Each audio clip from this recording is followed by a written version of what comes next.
Hi there. Before we dive into today's episode, I want to ask you an important question. Are you wondering why your hard work isn't reflecting in your bank account? If so, I've got something that could change the game for you. With my Digital Product Accelerator one-on-one coaching program, I'm on a mission to help entrepreneurs like you bank consistent revenue without sacrificing your time or sanity. Imagine shifting from 90% client-facing work to enjoying consistent revenue from your digital products, all while reclaiming your time.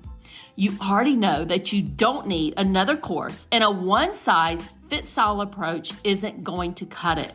What you need is a strategic, long-term plan tailored just for you.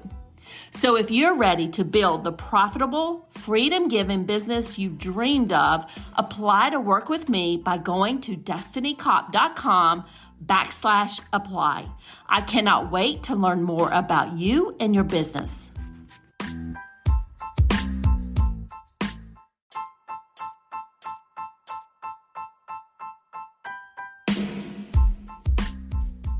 Welcome to the Course Creators MBA podcast. I'm your host, Dr. Destiny Kopp, and I help business owners increase their revenue with digital products and automated sales funnels. In this podcast, we tell the stories of ordinary business owners just like you. We talk about their story and how they got started, the challenges they've experienced, and how they overcame them. These are discussions with real people who understand what it's like to own an online course or membership business. Before we begin our show today, I want to let you know that this episode is sponsored by our flagship Course in a Box program, which helps you create your revenue-generating course in less than a week. Course in a Box is available on AppSumo at a special deal, and you can learn more about Course in a Box by visiting the link in the show notes. Let's jump right into our show. And my special guest today is Rob Gelb. Rob runs HeySummit, the event marketing platform for creators and independent entrepreneurs. Before leading HeySummit, he founded a privacy-conscious social network for families and organized a nonprofit documentary video series profiling aspiring people making a difference across America, run from a school bus. He also helped start Code Your Future Scotland, a coding school for refugees and asylum seekers. He's passionate about entrepreneurship that delivers social impact.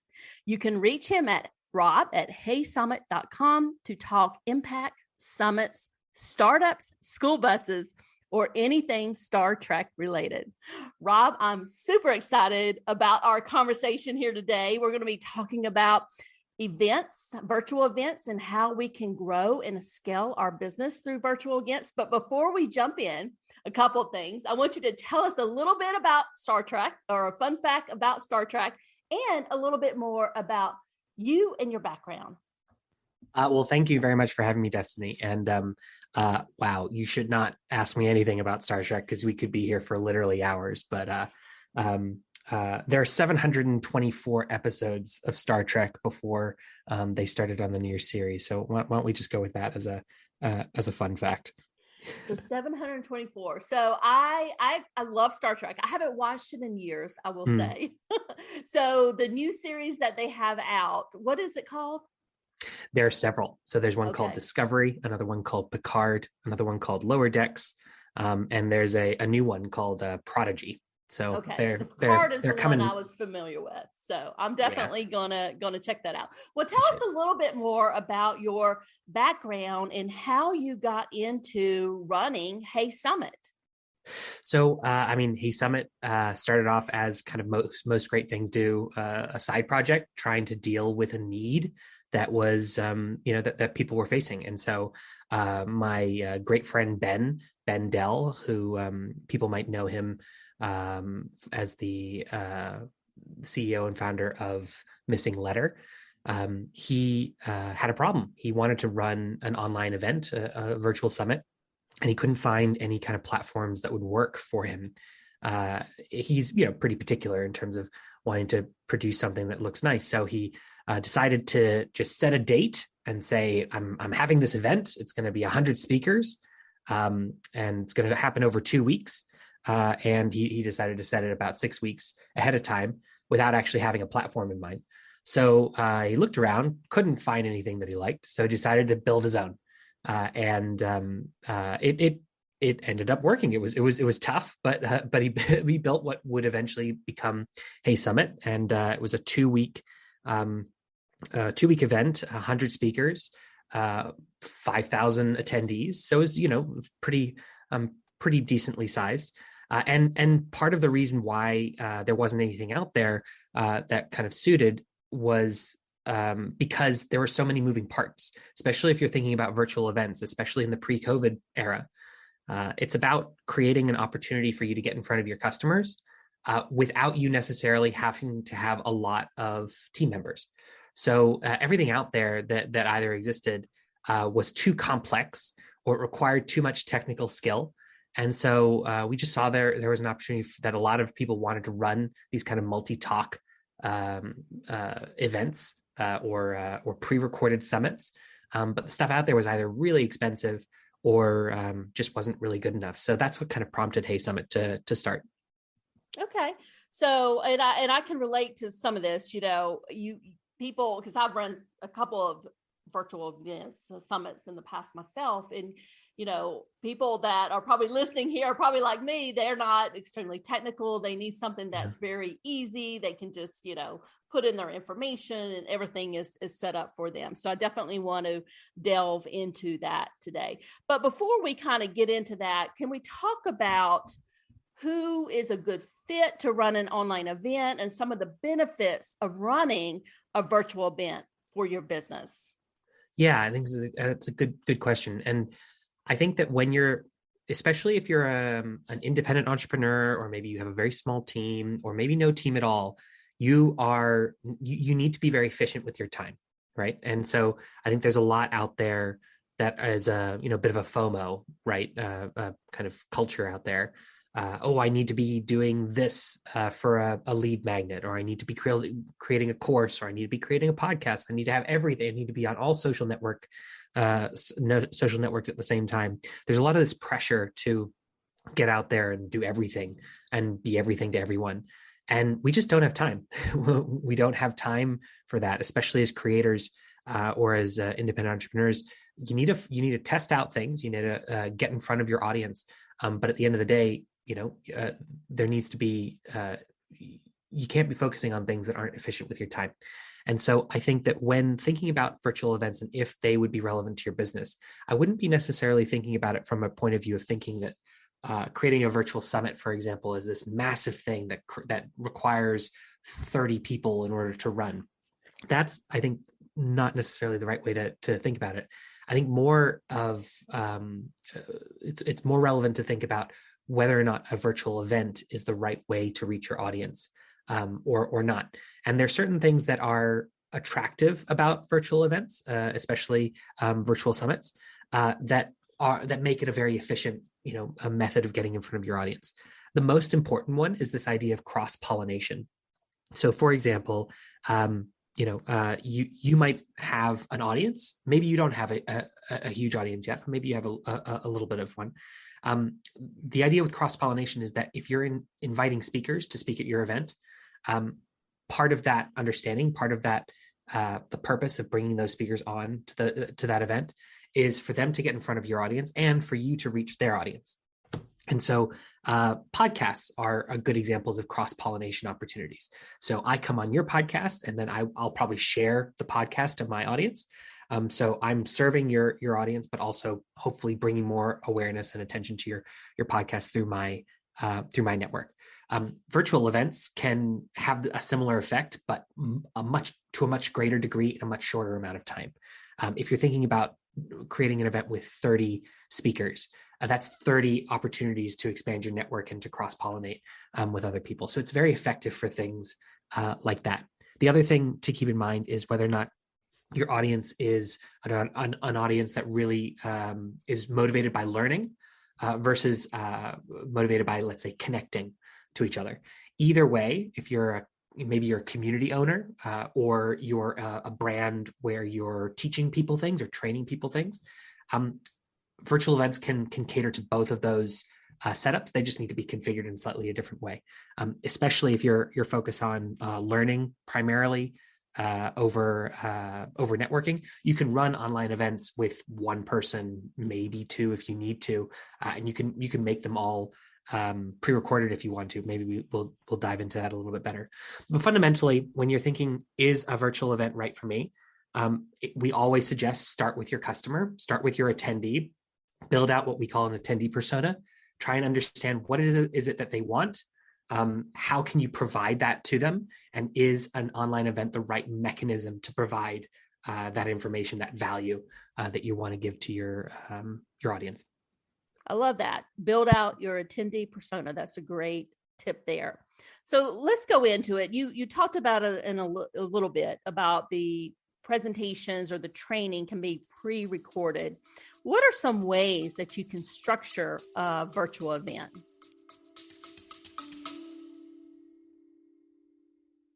Hey there, Destiny here, and I'm the host of the Creators MBA podcast. And this episode is brought to you by HelloContent.shop, your go-to destination for content creation in your online digital product business. I understand how busy you are as an online business owner. I am right there with you. And that is why I have filled our Hello Content Shopify store with low-cost digital products that you can use as a lead magnet or part of your paid programs like your online courses or memberships. We also have marketing templates like email swipe files and social media templates designed to save you time and money. So whether you're looking to streamline your content strategy, enhance your digital products, or just save some precious time, I've got you covered, my friend. Now visit the HelloContent.shop today and take the first step towards effortless content creation. So an online event is basically a collection of talks over a specific amount of time. I know that sounds very simplistic, but when you unpack that can take the mold of a lot of different things, especially if you're a smaller scale team. Let's say you only have a few people on your team, or maybe you're just on your own. You might not want to have 30 people being live one after another, worrying about different people's Zoom connections or what have you. And so in order to help with that, pre-record them.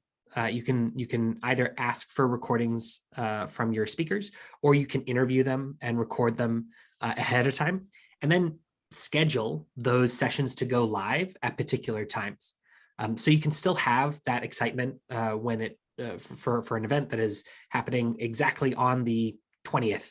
But then starting at 9 a.m., the first video goes live, then the second, then the third, etc. We also see people doing really cool things with hybrid events, which for us means that the talk itself is pre-recorded, but the speaker is on the live chat and there to answer people's questions at the same time. So you're still able to get that excitement, that bringing together of people at one specific time, but you're not having to worry about some of the technical worries, especially when you're on a small team or a team of one. So I will let you know that I have done events where we did the live presentations, and then I've done several events where we've done the pre-recorded ones. And I highly recommend the pre-recorded ones because technical issues always happen. Always happen. Always happen. But so, and it also doesn't mean that you can't do a mixture of both. So I think some people might not realize that as well. Like, especially if your audience likes the idea of being live in some ways. Maybe there's a networking component. You can have a whole bunch of pre-recorded talks, but then a live networking together. Or maybe your kickoff is live, but then a lot of your sessions are pre-recorded. So there's a lot of flexibility there in terms of how you construct it. And I love that. So for the folks who are listening, because when we did the Scale Your Business Summit, so we had some of the live kind of streams in the Facebook group. And then we had some of the live streams like in the co-working sessions that we had every day.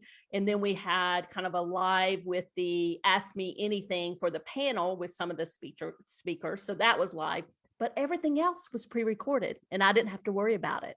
So super, super easy there. Absolutely. So Rob, let me ask you this. You've been doing this for a while and, and I'll be, full transparency here, something I've struggled with a little bit myself. And I'm in the process of evergreening one of my summits that we did earlier this year because, we have a lot of great content that I just don't want it to, I need to get that content out in the world and let other people that may have not had exposure to the summit actually benefit from it. So tell me a little bit about, what you've seen, how people have successfully taken their content from a live virtual event that they did and evergreen that content. It's a really good question, and people are so creative. And I think there's a lot of things that you can do. Fundamentally, when you're thinking about an online event, it is an excuse. It's an excuse to develop a heck of a lot of content and hopefully to get that content developed for you, right? Or in conjunction with other people. But you're sitting on, as you say, like a pile of this really valuable content. And I think there are a couple of different ways that you can think about utilizing it. And it partially depends on the type of event that you're wanting to run. So the first thing that we always say is just because the event is over doesn't mean you should close the event. On our platform, about 70% of all of the events that happen on our platform are still active 6 months plus after the event has happened. So just because the event has happened doesn't mean that people will still not be able to find the event. It's great for SEO. They can still register. They can still consume the content. They can still consume the replays. So don't underestimate just the value of having all of this content there in the first place. The second thing that you can do, especially on our platform and obviously on other ones as well, is start removing all the dates and turn that event into a video library. So you can still turn it into a like an evergreen style video library for people to discover. Then separately, with the actual content itself, think about all the different things that you can do across the board to your different pieces of content that make sense with the way that you market yourself in other areas. So for example, if you have 30 talks, that could be 30 articles. So you turn every talk into an article that you can publish, and drip out. 30 talks could become 30 podcast episodes. And you could then start dripping out a podcast episode in anticipation of the next one that is, that's going to be coming out. The third is to have the video content, the video library, and have that as an add-on to something else that you want your audience to do. If your audience takes X action, you can then, they get access to the content library of all of your previous events. So those are a few different ideas of stuff that you can do, but there's some really creative things that people have done with all the content that they're creating on behalf of their event. You've given me a lot of great ideas there as I think about evergreening this summit and things I can do with it. But I had 35 speakers at my event. So I have 35 pieces of content that I need to start repurposing and doing something with. And, when I think about it, that's 35 weeks of content I could just push out to the podcast or, do blog articles and other things with it. So that is some great information. Is there anything else that you would like to share with us today about live events and how we can use them to grow and scale our business? I think that when you're thinking of running your online event, one thing to keep in mind is try not to be everything for everyone. Oftentimes we see we see creators and we see independent entrepreneurs. They want to start building a summit and they want it to be as big as possible. Try and resist building something that is the Digital Marketing Con 2021. Instead, try and understand your audience, understand maybe the top 5 problems that they're facing, try and create an event just solving one of those problems. If you have a decision about going deep into one area versus trying to cover 5 different areas, at least for your first time out, I would focus on the one area. And the reason why is because you can get more in depth, you can have more meaningful either discussions or sessions, and it will still appeal to the rest of your audience. But it will give you an opportunity to do another one later on, tackling a different problem. I can give you an example. We have this one customer, his name's Daniel Wallace, and he's like a coach for writers, for authors who are writing fiction. And he had a decision to make. Does he do the Writers Summit 2021, or does he do just an event around plot?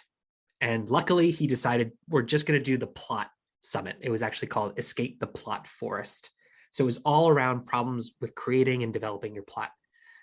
Then the next one that he was doing was about the editing process, and the next one's going to be about setting or characters or something like that. Even though his audience of authors have all of these problems, they have writing problems, they have business problems, they have marketing problems, he just focused on one area that was still relevant to his whole audience. And because of that, he got a massively high engagement and an expectation that he can have all of these other subjects that he can line up later on.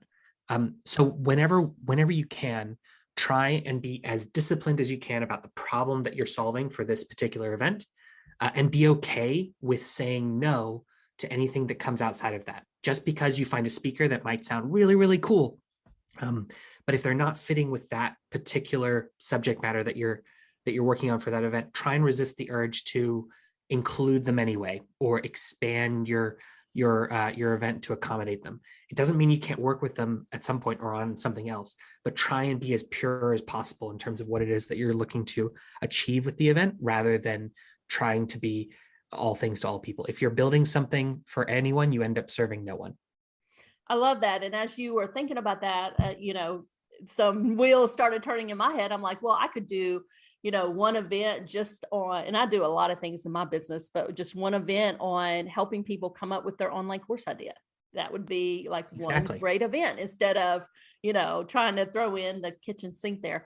And the other thing that kind of came up in my mind as you were talking, and I don't know what the coach for writers does on this, when he does his events, like the smaller type niche events, is he the one that's teaching all of that content, or is he still bringing in other speakers? No, he's bringing in other speakers. Okay. So the focus on a particular area doesn't necessarily mean that you have to be the only person speaking, right? It allows you to get a little bit more in depth with that particular subject. It also allows you to bring in multiple points of view. I think that there's this kind of there's this thinking that, if you're, let's say, again, we're going back to the marketing summit 2021. Mm-hmm. You're probably then going to have like 1 or 2 people talking about Facebook ads, 1 or 2 people talking about email marketing. And like in your head, you're thinking, well, if I have to tick all the boxes for the marketing summit, I probably need to just tick off all these boxes. And you end up getting a very shallow kind of point of view that's very, very broad, and it's not very interesting. Whereas if you were just saying, we're just going to do a summit just around LinkedIn, right? We're just going to focus on LinkedIn as a subject. You can have sessions about crafting that intro message, and another one on 2 or 3 talks just on LinkedIn advertising and whether or not it's worth it or not. You can have people maybe with conflicting views on a particular subject. That is great. I think a lot of times people think, well, this has to be a pretty light touch kind of event where nobody's disagreeing. Disagreement's actually quite interesting, and it encourages people to come and learn. And so you shouldn't be afraid to tackle subjects that reach a little bit beneath the surface in whatever area that you're focusing on, and generating a little bit of discussion. I think that those kinds of events are far better when it comes to engagement. And thinking back to the writing coach, these events were not small events in terms of population. Ironically, he probably attracted and he had a larger attendance for the niche events than he would have if he had just had the Writing Summit 2021. Higher engagement, more people ended up attending, made more money from it. I love that. And one of my key takeaways from this discussion here is there's a lot of different ways to structure these events. And you really just got to go back to that attendee persona that you talked about in the Absolutely. very beginning and figuring out exactly how you can serve your audience. So Rob, can you let people know where they can find you? Oh, well, you can find HeySummit at heysummit.com. You can certainly find me on LinkedIn. Feel free to connect with me on there. On Twitter, I'm at This Is Gelb. You can also, of course, follow HeySummit on all the relevant socials. And yeah, check us out. See how you like it. And I will make sure that the link for HeySummit is in our show notes so people have that. And also, I will put the link for our evergreen offer that we have for the Scale Your Business Summit, so folks can kind of go in, and if you missed it, you can check out that content also. That's great. Thank you, Rob. No worries. Thank you very much, Destiny. Thank you so much for joining us today. I hope you enjoyed this episode. If you love the show, we'd appreciate a review on Apple Podcasts or your favorite podcast platform, and show us some love there. Have a great rest of your day, and bye for now.